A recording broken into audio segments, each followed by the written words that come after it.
Assalamualaikum warahmatullahi wabarakatuh. Perkenalkan, saya Ahiril Anwar Harhab dari kelas Granada. Pada kesempatan kali ini saya akan menjelaskan ujian praktikum data science yang saya beri judul yaitu perbandingan algoritma supervised learning dalam memodelkan faktor-faktor yang mempengaruhi indeks pembangunan manusia.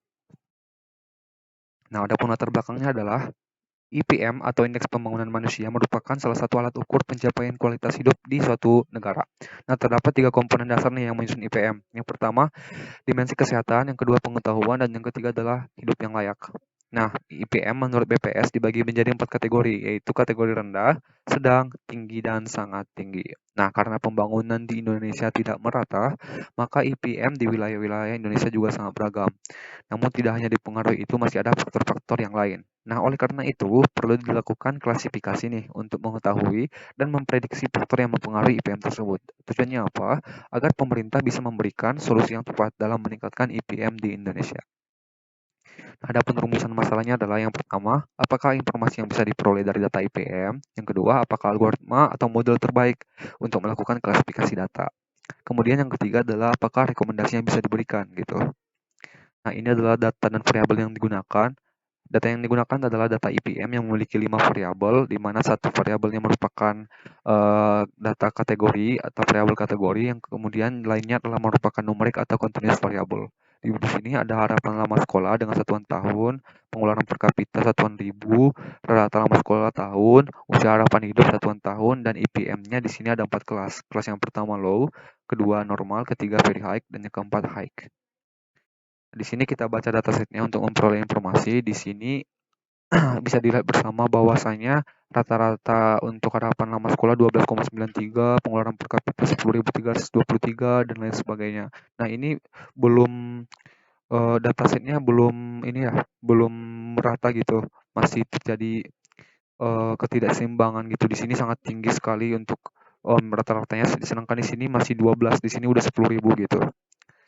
Kemudian nanti harus kita harus processing dulu nih biar datanya seimbang gitu, balance. Kemudian di sini datasetnya. Ini informasi yang bisa kita peroleh salah satunya adalah bahwasanya rata-rata bersekolah di atas 12 tahun di Indonesia ini masih sangat kecil, yaitu 0,3%. Sedangkan untuk harapan lama sekolah di bawah 12 tahun itu masih sangat besar gitu, yaitu 13,1%. Masih banyak orang-orang yang harapan lama sekolah di bawah 12 tahun itu masih tinggi gitu. Kemudian setelah itu kita lakukan data exploration, yaitu membuat grafik dari univariate kemudian multivariate. Nah, ini contoh yang univariate, yaitu dari variabel IPM. Nah, di sini kita bisa lihat bersama bahwasanya kelas datanya ini menyebar tidak merata, di mana didominasi oleh normal, yang paling tinggi yaitu 1128, kemudian low-nya hanya 93. Ini namanya bisa kita sebut sebagai imbalance data, data yang tidak seimbang begitu. Nah, ini kita lakukan data exploration yang kedua dari pengeluaran per kapita. Kita buat box plotnya. Di sini terlihat bahwasannya masih banyak data yang outlier juga nih, dan histogram plotnya juga condong ke kiri. Nah, ini untuk heat map-nya. Correlation map-nya di sini akurasi tertinggi bisa kita lihat yaitu 0,77% pada variabel rata lama sekolah dengan harapan lama sekolah. Kemudian ini bisa juga kita lihat informasi antara rata lama sekolah dengan IPM-nya, kelas datanya begitu. Bisa kita lihat bersama bahwasanya semakin tinggi IPM-nya, maka pendidikan atau rata-rata lama sekolahnya juga semakin lama gitu. Nah, ini contohnya very high. Ini rata-rata lama sekolah orang-orang yang berada di level IPM very high ini dimulai dari kurang lebih 9 sampai lebih dari 12 tahun begitu pendidikannya. Sedangkan untuk yang low, ini rata lama sekolahnya sangat kecil, mulai dari 1 sampai kurang lebih di bawah 8 begitu. Nah, dari data exploration yang sudah kita lakukan, ada beberapa informasi yang kita peroleh nih. Yang pertama adalah persebaran jumlah antara masing-masing kelas memiliki jarak yang cukup jauh, sehingga terjadi yang namanya imbalance data. Yang kedua, kelas normal memiliki nilai tertinggi, yaitu 1128 data, dan kelas paling rendah adalah kelas low, yaitu 93 data. Yang ketiga, terdapat 71,8% pengeluaran per kapita yang berada di bawah 11.479. Nah, angka ini diperoleh dari rata-rata pengeluaran per kapita tahun 2022. Yang keempat, ya ini sumbernya adalah BPS tahun 2022. Yang keempat, rata-rata bersekolah di Indonesia bersekolah di atas 12 tahun adalah 0,3%, sangat kecil sekali. Kemudian harapan lama sekolah di bawah 12 tahun adalah 13,1%. Masih cukup besar ya orang-orang yang harapan lama sekolah di bawah 12 tahun. Nah, sebelum kita lakukan modeling, kita lakukan dulu pre-processing data. Nah, yang pertama kita lakukan adalah encoding, yaitu tujuannya mentransformasikan data IPM yang merupakan ordinal kategori, yaitu low, normal, high, very high ke dalam angka gitu. Jadi 2, 1, 1 gitu. Menggunakan apa? Menggunakan ordinal encoder. Kenapa kita gunakan ini? Karena IPM memikirkan atau mementingkan urutan. Nah, di sini low kita definisikan sebagai 0, kemudian normal 1, high 2, dan very high 3. Kemudian kita lakukan adalah memisahkan antara kelas target dan variabel lainnya. Nah, di sini untuk variabel targetnya kita masukkan ke dalam Y, kemudian variabel lainnya kita masukkan ke dalam X. Kemudian kita lakukan yang namanya scaling data. Nah, karena data yang tadi kita lihat itu banyak yang outlier ya. Sebenarnya masih banyak EDA yang kita lakukan, tapi nanti kita akan bahas di codingan berikutnya. Nah, di sini karena banyak data yang outlier ya, kita lakukan scaling dulu. Nah, scaling yang kita gunakan di sini adalah robust scaler. Nah, di sini terlihat bahwasanya penyebaran datanya juga sudah merata ya, yaitu antara kisaran -1 sampai dengan 1 kurang lebih.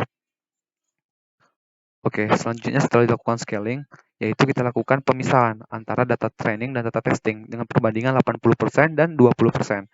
Nah, 80%-nya di sini adalah 1756, sedangkan 20%-nya adalah 440. Oke, setelah kita lakukan pre-processing, langkah berikutnya adalah melakukan modeling. Nah, di sini menggunakan 5 algoritma ya. Yang pertama adalah algoritma logistic regression, yang kedua decision tree, ada KNN, random forest, dan ada BUS. Nah, masing-masing algoritma ini menggunakan parameter default.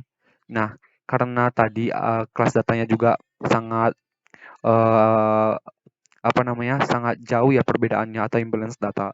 Makanya kita lakukan smooth untuk melakukan balancing data nantinya pada tiap-tiap model.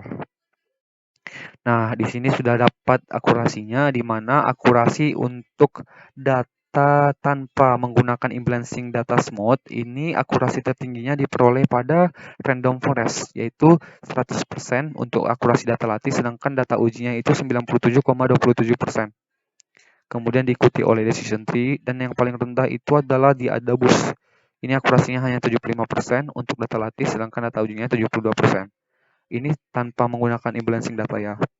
Nah, ini yang menggunakan imbalancing data. Akurasi yang paling tinggi juga dimenangkan oleh random forest, yaitu akurasi data latihnya 100% juga, dan data ujinya meningkat nih menjadi 97,5%. Ada yang meningkat, ada yang menurun juga nih, seperti ada bus. Tadi 70%, 75%, sedangkan di sini menjadi 40% begitu. Ada yang meningkat, ada yang menurun setelah dilakukan imbalance data.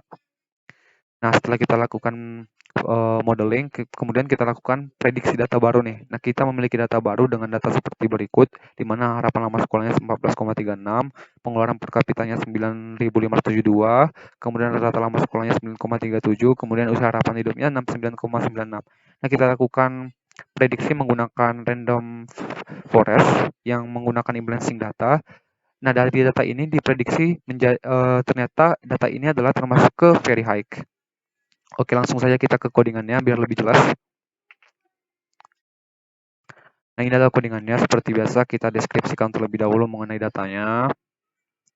Nah, di sini kita menggunakan library standar ya, seperti NumPy, Pandas, Matplotlib, Seaborn, dan lain sebagainya. Nah, di sini kita atur warnanya agar lebih menarik nantinya untuk membuat grafiknya. Kemudian ini kita baca dataset. Nah, datasetnya ini sudah saya upload di GitHub, jadi tinggal kita tarik saja. Ini datasetnya namanya adalah ipm.csv, bentuk datanya CSV, makanya di sini read CSV. Kemudian di sini dataset info. Nah, di sini bisa kita lihat bersama bahwa tidak ada data yang missing value. Jadi kita tidak perlu melakukan cleaning data untuk menghilangkan missing value nantinya.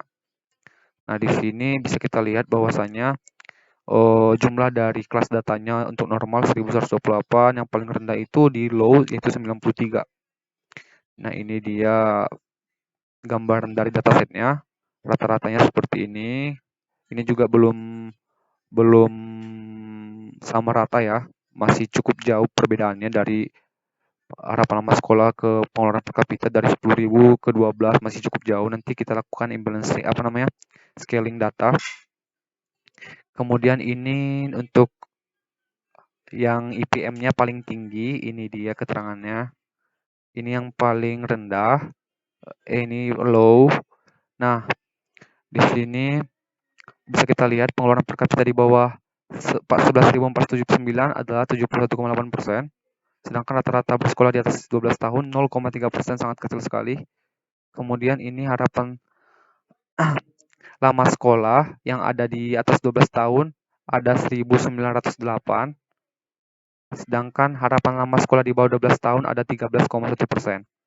Nah, sedangkan harapan hidup di bawah rata-rata adalah 76,0%. Ini diambil dari BPS tahun 2022 untuk data angka harapan hidup di Indonesia, yaitu 71,88%.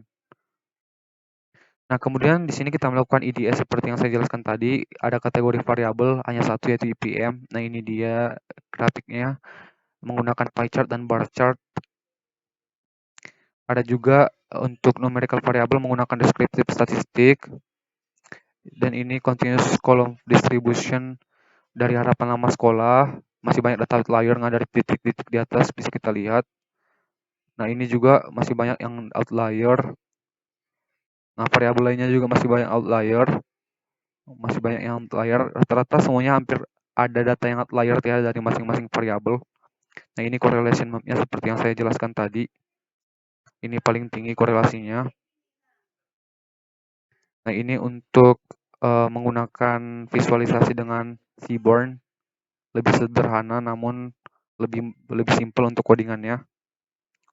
Nah, ini yang bivariate atau menghubungkan antara dua variabel, yaitu rata lama sekolah dengan kelas IPM. Nah, setelah kita lakukan IDE, kita lakukan pre-processing, dan untuk codingannya seperti ini. Nah, di sini kita lakukan encoding untuk merubah yang semula itu high normal, low very high menjadi angka seperti ini. Ini menggunakan ordinal encoder karena mementingkan urutan. Kemudian kita lakukan feature separating, memisahkan antara kelas target dan variabel lainnya, di mana kelasnya kita masukkan ke dalam Y, sedangkan data lainnya kita masukkan ke X. Kemudian kita lakukan scaling data. Nah, di sini ini rata-ratanya udah hampir sama ya, yaitu berkisaran antara negatif 1 sampai 1 kurang lebih. Kemudian kita lakukan split data, yaitu dengan 80-20, random state yang 42. Dan menggunakan modeling. Oke, ini modelnya ada 5. Nah, ini hasilnya. Bisa dilihat aja nanti di codingannya. Oke. Kemudian, dan ini untuk hasilnya. Yang paling tinggi itu random forest tanpa balancing data, sedangkan menggunakan balancing data juga tetap random forest. Kemudian ini prediksinya, very high untuk dataset yang ini tadi. Oke, sudah selesai. Kemudian kita masuk ke kesimpulan. Nah, kesimpulan yang bisa kita ambil adalah yang pertama, dari rumusan masalah yang tadi, apakah informasi yang bisa diperoleh? Yang pertama adalah persebaran jumlah antara masing-masing kelas memiliki jarak yang cukup jauh sehingga terjadi yang namanya imbalance data. Yang kedua, kelas normal memiliki nilai tertinggi yaitu 11.128 dan kelas paling rendah adalah kelas low dengan 93 data. Nah, terdapat 71,8% pengeluaran per kapita yang berada di bawah 11.479. Sedangkan rata-rata bersekolah di atas 12 tahun itu masih sangat kecil 0,3%, sedangkan harapan lama sekolah di bawah 12 tahun sangat besar yaitu 13,1%. Kemudian untuk algoritma terbaik yaitu random forest dengan imbalancing data dengan akurasi 100% pada data latih dan data uji 98%. Kemudian rekomendasi yang bisa diberikan. Yang pertama, IPM di Indonesia masih sangat beragam, sehingga untuk meningkatkan dan memeratakan IPM di Indonesia perlu dilakukan sebuah tindakan. Di antaranya adalah akses fasilitas sekolah dan fasilitas kesehatan yang memadai. Kemudian harapan lama sekolah di bawah 12 tahun juga masih cukup tinggi, sehingga harus diberikan motivasi nih kepada masyarakat untuk mengurangi angka presentasi tersebut. Contohnya dengan pemberian beasiswa, kemudian akses pendidikan yang memadai. Kemudian yang terakhir adalah harapan hidup di bawah 71 88 tahun masih sangat banyak, sehingga perlu peningkatan kualitas hidup masyarakat Indonesia dengan membuka lapangan pekerjaan untuk memenuhi kebutuhan hidup.